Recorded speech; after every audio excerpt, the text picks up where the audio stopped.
The medical station floated quietly in the darkness of space. It was called Eternal Dawn, and it had been home to thousands of sick and dying creatures from across the galaxy. Doctors from many worlds worked there. They healed broken bones and cured strange diseases. They had seen every kind of patient. But they had never seen anyone quite like the human in room 7. His name was, at least that was what his identification chip said. He was young, perhaps 30 years old by Earth counting. His hair was dark and had grown long during his time in the medical pod. His face was peaceful, like a man caught in the middle of a pleasant dream, but was not dreaming. He was not sleeping. He was trapped somewhere between life and death, and no one knew how to bring him back. The rescue team had found him 2 years ago, floating in the wreckage of a colony ship called the Morning Star. Pirates had attacked the ship near a dangerous part of space. 400 people had been on board, families, children, workers hopping to start new lives on a distant planet. The pirates had killed them all and taken everything of value. But they had missed one escape pod. Inside that pod, frozen in emergency sleep, was. The problem was that his pod had been damaged during the attack. It had kept him alive, but something had gone wrong with his brain. His body worked fine. His heart beat. His lungs breathed. But his mind was locked away somewhere deep inside, and it refused to come out. The doctors tried everything. The species known for their advanced brain science connected machines to his head and sent small electric signals into his neurons. Nothing happened. The masters of chemistry injected him with dozens of different drugs meant to wake sleeping minds. Nothing happened. Even the ancient, who believed in healing through sound and spirit, performed their sacred rituals over his body for 3 days straight. Still nothing. Humans were strange creatures. The galaxy had only known about them for a few hundred years, but in that time they had earned a reputation. They were soft and fragile compared to most species. They had no claws, no armor, no venom. Their planet was a dangerous place full of predators and disasters, and yet somehow they had survived and spread across the stars. But their minds were the strangest part. Human brains did not work like other brains. They were tied to emotions in ways that scientists could not fully understand. A human could die from sadness. A human could survive impossible injuries through sheer will. Their feelings were not separate from their bodies. They were connected in deep and mysterious ways. Doctor, a medical officer who had spent his career studying humans, believed that was not broken. He was hiding. Something terrible had happened to him, and his mind had retreated to a safe place deep inside. It was a survival response, like a small animal curling into a ball when a predator came near. But did not know how to coax him out. No one did. The station administrators eventually gave up. They decided to move to long-term storage, a cold facility where hopeless cases were kept until someone claimed them or their bodies finally gave out. It was not a cruel decision. It was simply practical. The medical station had limited space, and there were other patients who could actually be helped. On the day before was scheduled to be moved. A small transport ship docked at the station. A woman stepped off, and everyone who saw her stopped to stare. She was. They were a rare species from a world of silver forests and triple moons. They had lavender skin that seemed to glow faintly in dim light. Their eyes were silver, like polished mirrors, and they moved with a grace that made other species feel clumsy. They were beautiful, but they were also tragic. They had a curse. Their women could only fall in love once. When a woman chose her life mate, a bond formed in her chest, connecting her soul to his. If that bond was completed through marriage, she would live a long and healthy life. But if her chosen mate died before the bond was sealed, or if she never found anyone at all, she would begin to wither. Her body would slowly fade, and within 10 years she would die. The woman who stepped off the transport was named Lyra. She was 28 years old. She had never found a mate, and according to her doctors, she had perhaps 7 years left to live. Lyra walked through the station with her head held high. She did not look sad or desperate. She looked calm, like someone who had already accepted their fate and was simply dealing with the details. She asked for directions to the administrative office and found herself standing before a human woman named was from Earth, from a place once called Korea. She was stern-faced and practical, the kind of person who had seen too much suffering to be surprised by anything. She managed the station's refugee affairs and legal matters. She looked at Lyra with tired eyes and waited. "I wish to marry the human patient," Lyra said. "The one called." Blinked this was new. "He is in a coma," she said carefully. "He may never wake up. He cannot consent to marriage." "I know," Lyra's voice was steady. "Under law, a life bond to a living being will stop the withering. He does not need to be awake. He only needs to be alive. I do not need his love. I only need his existence." Leaned back in her chair and studied the alien woman. She had seen desperate people before. She had seen people do terrible things to survive. But there was no desperation in Lyra's silver eyes. There was only a quiet acceptance, a peace that seemed almost sad. "You understand what you are asking," said slowly. "You would spend your life married to a man who cannot see you, cannot hear you, cannot know your name. You would care for him and he would give you nothing in return." "Yes." "Why?" Lyra was silent for a moment, then she spoke softly. "Because it is enough. To exist is enough. To not fade away is enough. I do not ask for happiness. I only ask for time." Looked at her for a long moment. Then she pulled up the legal documents on her screen. There were rules against marrying unconscious patients, but there were also exceptions for certain species with unusual biological needs. The curse was well documented. The request was strange, but it was not illegal. Against her better judgment, approved the union. 2 days later, in a quiet room filled with the soft hum of medical machines, Lyra spoke her wedding vows to a man who could not hear them. She promised devotion. She promised partnership. She promised to stay by his side for as long as they both lived. Did not respond. His eyes remained closed. His face remained peaceful. But deep in Lyra's chest, she felt the bond take hold. A warm thread connected her soul to his. The withering stopped. She was married, she would live. And somewhere in the darkness of his mind, something very small began to stir. The wedding was small and quiet. Only 3 people attended. Stood as the legal witness, her face unreadable as she watched the strange ceremony. Doctor was there to monitor vital signs, just in case something changed. And Lyra stood alone before the medical pod, speaking her vows to a man sealed behind glass. She pressed her palm against the cold surface of the pod and spoke the ancient words of her people. She promised to share her life with him. She promised to protect his spirit. She promised to walk beside him through all the years they had left, however many or few those might be. Did not move. The machines beeped softly. Nothing changed. When the ceremony was over, Lyra thanked and turned to leave. Everyone expected her to return to her transport ship. Everyone expected her to fly back to her, satisfied that the bond had been sealed and her life had been saved. But she did not leave. Instead, she requested a small room near the medical bay. The station staff were confused but granted her request. She moved in with only a small bag of belongings and began a routine that would continue for months without change. Every morning, Lyra woke early and walked to his room. She sat in a chair beside his pod and watched his peaceful face. She talked to him, even though she knew he could not hear her. She told him about the station, about the strange aliens she saw in the hallways, about the food in the cafeteria that she found strange and sometimes unpleasant. She began reading to him. The station had a large library of human books, uploaded from Earth's databases when humans first joined the galactic community. Lyra chose books at random and read them aloud, her voice soft and steady in the quiet room. She read poetry first. Human poetry was strange to her.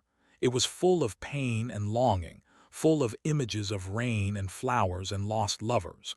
The words did not always make sense, but there was a beauty in them that she could not deny. Humans seemed to find comfort in putting their sadness into words. She read history next. The story of Earth was a story of endless struggle, wars and famines and disasters, one after another, stretching back thousands of years. And yet humans kept going. They kept building. They kept hopping. Every time their world knocked them down, they stood back up and tried again. Lyra found this fascinating. Her own people were peaceful. They had not fought a war in centuries. They lived quiet lives in their silver forests, tending to their gardens and their families. They avoided conflict whenever possible.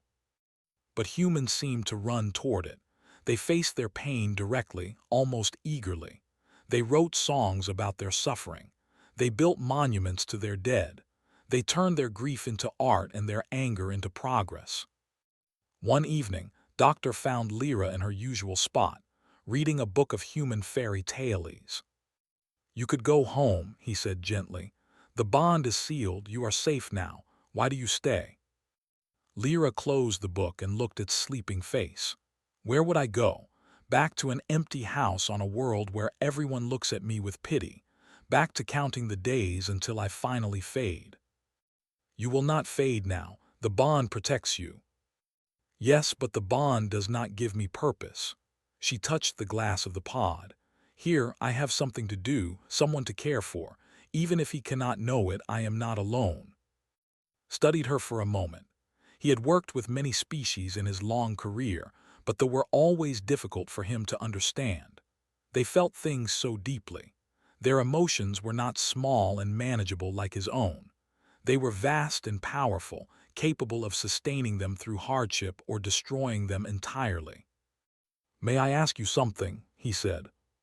"Yes." "Do you love him?" Lyra considered the question carefully. In her language, the word for love was, and it meant a complete joining of souls. It was not a feeling that could happen quickly or easily. It required time and trust and shared experience. She had spoken her vows to a stranger. She had bonded her life to a man she had never met. "I do not know," she admitted. "I do not know him, but I feel something, a connection, a responsibility. Perhaps that is the beginning of love, or perhaps it is something else entirely." Nodded slowly. "Humans have a saying. They say that love is not a feeling. It is a choice. Maybe you have chosen to love him even before the feeling arrived." Lyra thought about this long after left. She thought about it as she read another chapter of the fairy tale book. She thought about it as she returned to her small room and prepared for sleep. Love as a choice. It was a strange idea. The believed that love was fate, something that happened to you whether you wanted it or not. But humans believed they could decide to love someone. They believed they could build love from nothing, through patience and effort and time. Perhaps that was what she was doing. Over the following weeks, Lyra began to learn more about. She accessed the records from his colony ship and read about his life before the attack. He had been an engineer, a man who fixed machines and solved problems. He had grown up on Earth in a small town near the ocean.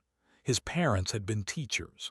His younger sister had been studying to become a doctor. They had all been on the Morning Star. They had all been killed. Lyra understood then why would not wake up. His family was gone. Everyone he loved had been taken from him. He had survived, but survival was not the same as living. Some part of him had decided that the universe was too painful to face, so he had retreated into the darkness of his own mind. She did not blame him. She had felt that same urge when her own mother died. The desire to simply stop, to close your eyes and let the world fade away. But she had kept going because that was what they did. They endured. Now she would help endure too. She began bringing small gifts to his room. A flower from the station's garden, pressed and dried so it would last. A smooth stone she traded from a traveling merchant who passed through the station. A small paper bird that she folded herself after watching a human tutorial a dozen times. She placed each gift on the shelf beside his pod, where he would see them if he ever opened his eyes. She wanted him to know that someone cared, that someone was waiting. Months passed. The station staff grew used to seeing Lyra in the medical bay. Some thought she was foolish, some her, but watched her with quiet respect.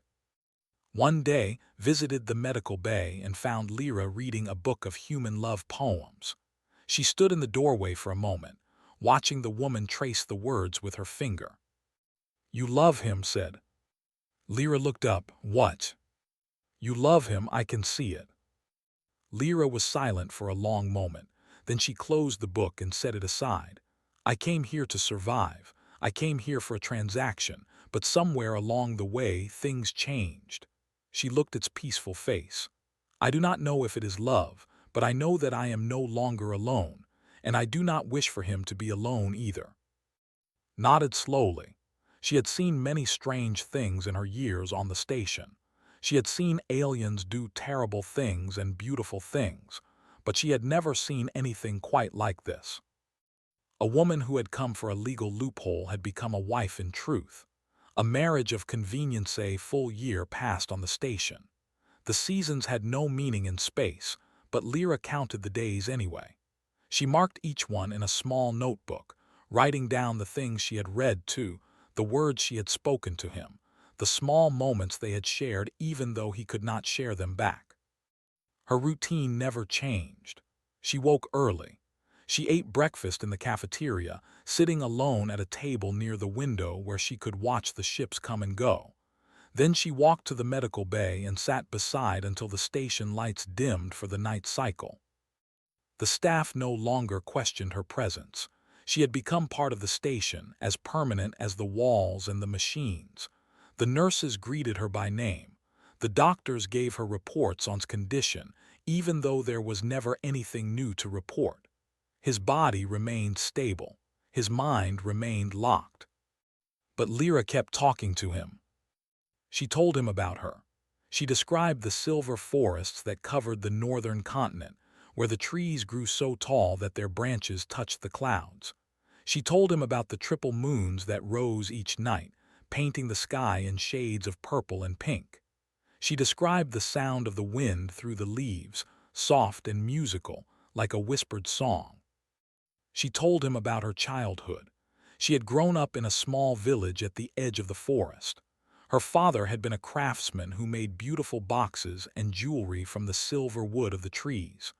Her mother had been a healer who tended to the sick and the dying. When Lyra was young, raiders had come to their village. They had taken her father and several other men, carrying them away to sell in distant markets. Lyra's mother had searched for him for years, traveling to every port and station in their sector, but she never found him. Eventually, the grief became too much. She stopped eating. She stopped sleeping. And one morning, she simply did not wake up. Lyra had been alone ever since. "I understand hiding," she whispered to one night. The medical bay was dark and quiet, lit only by the soft glow of his pod. "I understand wanting to disappear. When my mother died, I wanted to close my eyes and never open them again. The universe felt too big and too empty. Everything I loved had been taken from me." She pressed her forehead against the glass. It was cool against her skin. But hiding does not make the pain smaller. It only makes you smaller. The grief stays exactly the same size, but you shrink around it until there is nothing left of you at all. She did not know if he could hear her. She did not know if anything she said reached him in the darkness where he hid. But she kept talking anyway, because talking was better than silence, and hope was better than despair. She began to learn more about human customs. She learned that humans celebrated birthdays, marking the day each year when they had been born. She found his birthday in his records and decided to celebrate it, even though he could not blow out candles or open presents. She made him a small cake in the cafeteria kitchen. It was lopsided and ugly because she had never baked anything before and the recipe was confusing. But she carried it carefully to his room and set it on the table beside his pod. "Happy birthday," she said softly. "I do not know how old you are today. The records are not clear. But I hope that wherever you are, some part of you knows that someone is thinking of you." She folded more paper cranes. She had become good at it after many months of practice.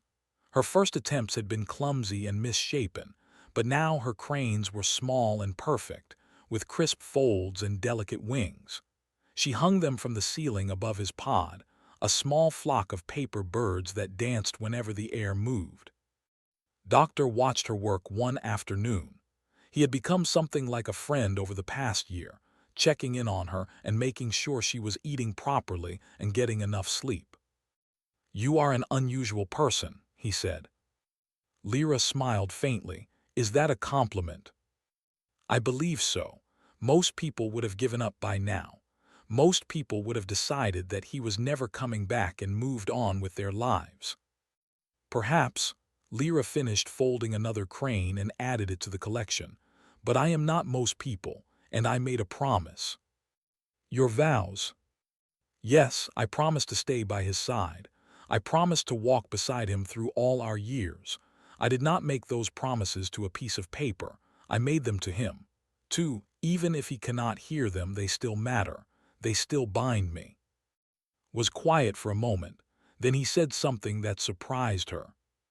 "The universe does not deserve you." Lyra looked at him. "What do you mean?" "I mean that you are kind in a way that most beings are not. You give without expecting anything in return. You love without needing to be loved back. In my experience, that is rare. That is precious." Lyra did not know what to say. She looked at its peaceful face and felt the familiar warmth of the bond in her chest. It had grown stronger over the past year, deepening with each day she spent at his side. "I do not feel special," she said finally. "I feel ordinary. I am just a woman trying to survive, trying to find some meaning in a universe that often seems meaningless." "That is exactly what makes you special," said.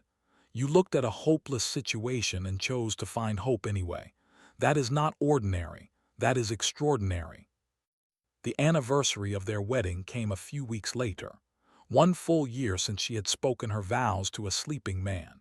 1 full year since she had bound her life to his. Visited her that morning and found her sitting beside the pod, holding a small wrapped package in her hands. "What is that?" asked. "A gift for our anniversary." Lyra unwrapped the package and revealed a small silver pendant. It was shaped like a flower, carved from the wood of a tree. She had made it herself, spending weeks carving and polishing until it was perfect. "He cannot wear it," said gently. "I know." Lyra stood and walked to the shelf where she kept all her other gifts. She placed the pendant beside the pressed flowers and the smooth stones and the paper cranes. "But one day he will wake up, and when he does, I want him to see that someone was here, someone was waiting, someone cared." Looked at the shelf, at the collection of small treasures that had grown over the past year. Each item was a tiny act of devotion, a small declaration of love. "You really believe he will wake up?" asked. Lyra turned and looked at sleeping face. His features were so peaceful. His dark hair had grown even longer and now brushed against his shoulders. He looked like a man having a gentle dream. "I have to believe," she said quietly. "Because if I stop believing, then what is the point of any of this? What is the point of the gifts and the words and the waiting?" She took a deep breath and made a decision. "I want to touch him," she said. "I want to open the pod and be with him properly, not through glass, not through machines. I want to hold his hand and speak to him directly." Hesitated. "The doctors have tried physical contact before. It did not help." "The doctors touched him as doctors, as scientists. I will touch him as his wife." Lyra's silver eyes were steady. "I have waited a year. I have given everything I have. I have earned the right to try." Looked at her for a long moment. Then she nodded slowly. "I will arrange it," she said. "Tomorrow morning you can be with him." Lyra spent that night preparing. She did not know what she would say or do. She only knew that she had to try. Something had to change. Something had to break through. The morning came slowly. Lyra had not slept at all. She had spent the night sitting by the window of her small room, watching the stars turn slowly outside. Her mind was full of words, things she wanted to say, things she needed him to hear. When the station lights brightened to signal the start of the day cycle, she rose and dressed carefully. She chose a simple white dress, the kind her mother used to wear for important ceremonies. She brushed her hair until it fell smooth and straight down her back. She looked at herself in the mirror and saw a woman who was tired but determined. Was waiting for her outside the medical bay. Doctor was there too, along with two nurses who would monitor vital signs during the visit. They all looked nervous, unsure of what was about to happen. "Are you ready?" asked. Lyra nodded. Her heart was beating fast, but her hands were steady. They entered the room together. Lay in his pod as he always did, peaceful and still. The paper cranes hung above him, turning gently in the recycled air. The shelf of gifts sat nearby, a collection of small treasures waiting for eyes that might never see them. Walked to the control panel and began the process of opening the pod. "His vitals are stable," he reported. "There is no medical reason to prevent contact, but I must warn you, there is also no medical reason to expect any change." "I understand," Lyra said. The pod hissed as it opened, releasing a small cloud of cool air. The glass lid rose slowly, and for the first time in over a year, there was nothing between Lyra and her husband. She approached him slowly, almost afraid. He looked different without the glass, more real, more human. She could see the tiny details she had missed before, a small scar on his chin, a few strands of gray in his dark hair, the gentle rise and fall of his chest as he breathed. She reached out and touched his hand. His skin was warm.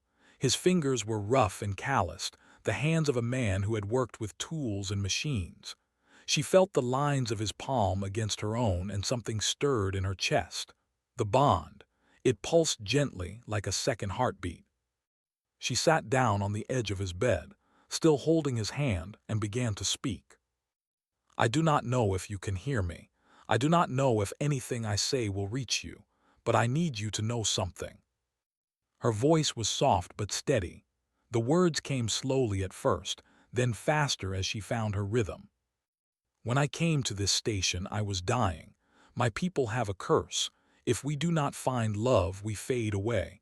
I had never found love. I had never even looked for it. I had given up on the idea that someone could care for me." She squeezed his hand gently. "I married you to survive. It was a transaction, a legal trick. I did not expect anything from you. I did not even know you. You were just a name in a database, a body in a pod, a way to stop the withering." She took a deep breath. "But something changed. I stayed here because I had nowhere else to go. I read to you because the silence was too painful. I brought you gifts because I wanted you to know that someone cared. And somewhere along the way, I stopped seeing you as a transaction. I started seeing you as a person."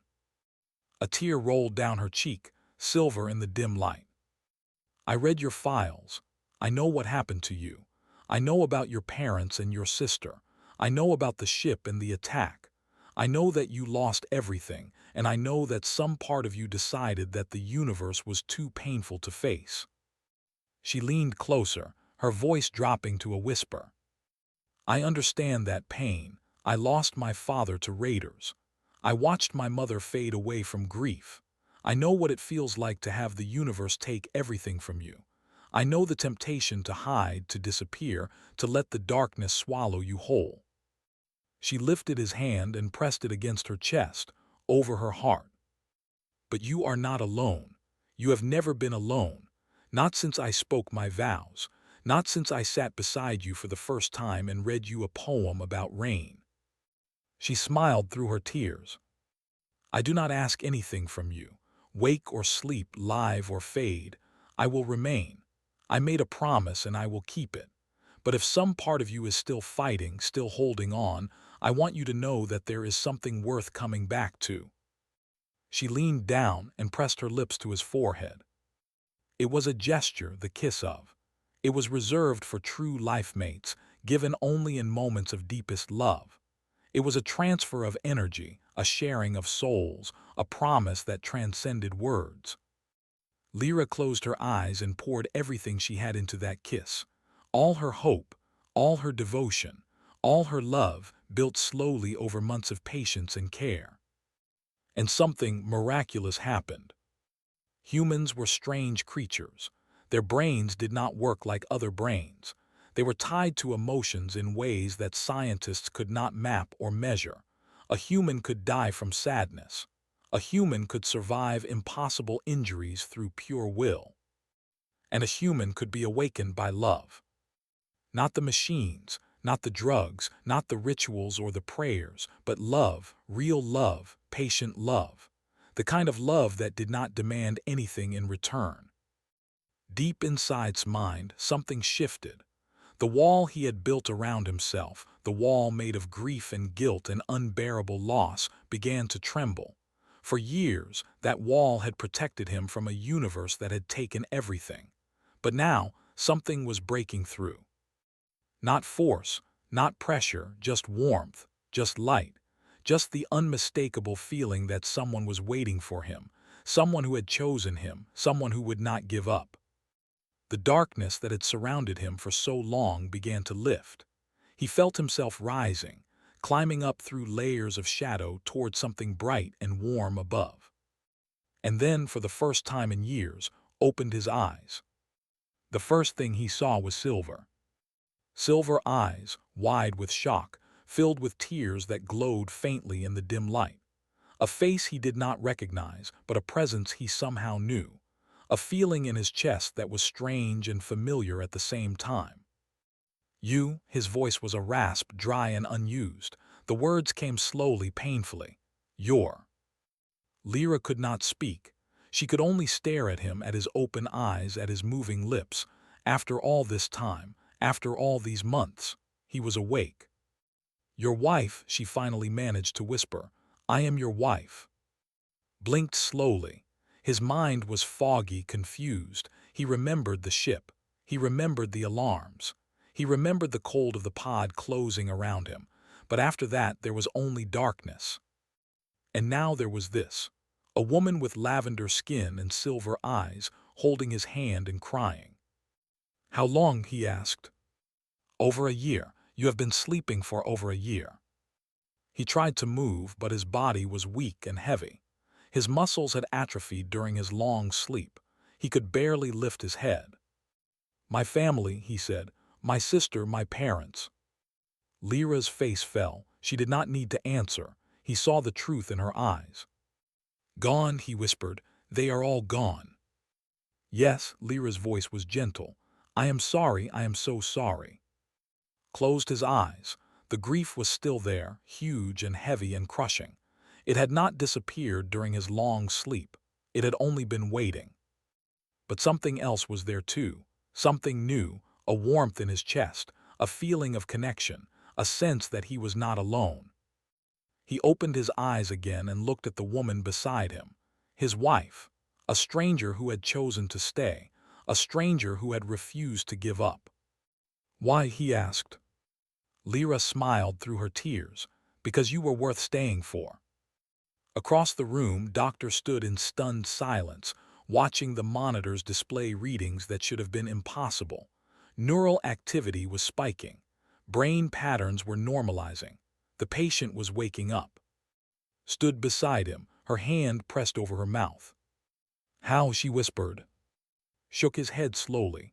I do not know. The science does not explain this. The medicine does not explain this. The days after woke up were difficult. His body had been still for too long and his muscles had forgotten how to work. He could not walk.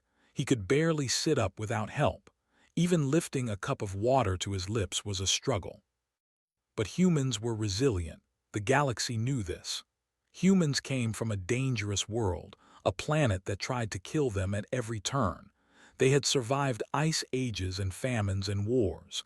They had crawled out of the mud and reached for the stars. Their bodies were soft, but their spirits were hard. Began his recovery with determination. Every day he pushed himself a little further. He learned to sit up on his own, then to stand, leaning heavily on the nurses who supported him, then to take one step, then two, then three. Lyra was beside him through all of it. She held his arm as he learned to walk again. She fed him when his hands shook too much to hold a spoon. She read to him in the evenings, continuing the stories she had started during his long sleep. And slowly, carefully, they began to know each other. Did not talk much at first. The grief was still heavy on his shoulders, pressing down on him like a weight. He dreamed of his family almost every night, his mother's smile, his father's laugh, his sister's voice calling his name. He woke from these dreams crying, and Lyra held him without words. She did not try to fix his pain or make it go away. She simply sat with him in the darkness and let him grieve. "You do not have to stay," he said one night. His voice was rough from crying. "You saved yourself. The bond is sealed. You could go home now." Lyra looked at him in the dim light. His face was tired and sad, but his eyes were clear. He was asking a real question. He needed a real answer. "I could go home," she said slowly. "I could return to my world and live a quiet life. The withering has stopped. I have many years ahead of me now." "Then why stay?" She reached out and took his hand. His grip was stronger now than it had been weeks ago. He was healing. "Because home is not a place," she said. "Home is a feeling. And for the first time in many years, I feel at home here, with you." Was silent for a long moment. Then he said something that surprised her. "I heard you." "What?" "When I was sleeping, I heard you." He looked down at their joined hands. Not clearly, not like normal hearing, it was more like dreams, echoes. I could not understand the words, but I could feel them. I could feel you. Lyra's breath caught in her throat. "You heard me." "I heard someone patient, someone kind, someone who refused to give up on me even when I had given up on myself." He looked up at her and his eyes were wet. "You called me back. I was lost in the dark and you showed me the way home." The weeks passed and grew stronger. He began walking without help, then exercising, then helping with small tasks around the medical bay. The staff welcomed his recovery with joy. Many of them had watched Lyra sit beside his pod for months, and they had come to care about both of them. Doctor performed regular tests and declared recovery remarkable. "Your brain activity has completely normalized," he said. "There is no sign of the trauma that kept you unconscious. By all medical standards, you should not have recovered at all." "Then how do you explain it?" asked. Looked at Lyra, who was standing quietly by the window. "I have studied human biology for decades," he said. "I have read every paper and conducted every test, but I have never fully understood how human emotions work. Your species is connected to your feelings in ways that defy measurement. Love, grief, hope, despair. These are not just chemicals in your brain. They are forces. They can heal you or destroy you." He paused, choosing his words carefully. "I believe that you were not trapped by malfunction.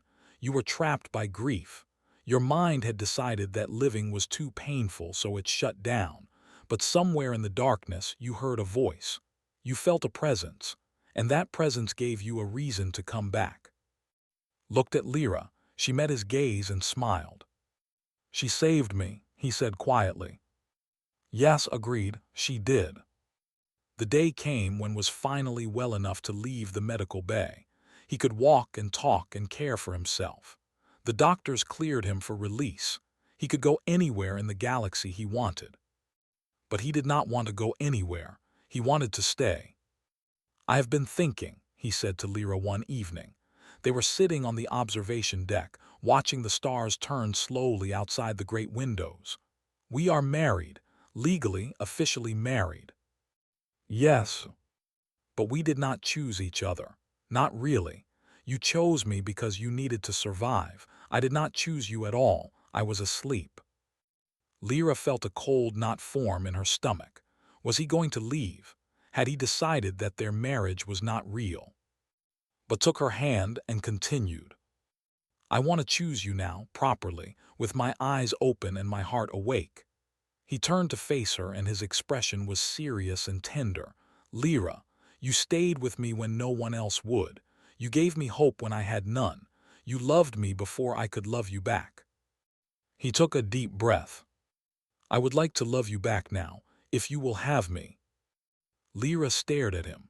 For a moment she could not speak, after all the months of waiting, after all the words spoken to an unhearing man, after all the small acts of devotion that she thought would never be returned. "Yes," she whispered, "yes, I will have you." They were married again 3 days later. This time, the ceremony was larger, officiated, wearing her finest clothes and speaking the words with unusual warmth. Stood as a witness, along with a dozen nurses and doctors who had come to care about the strange couple. Spoke his vows with clear eyes and a steady voice.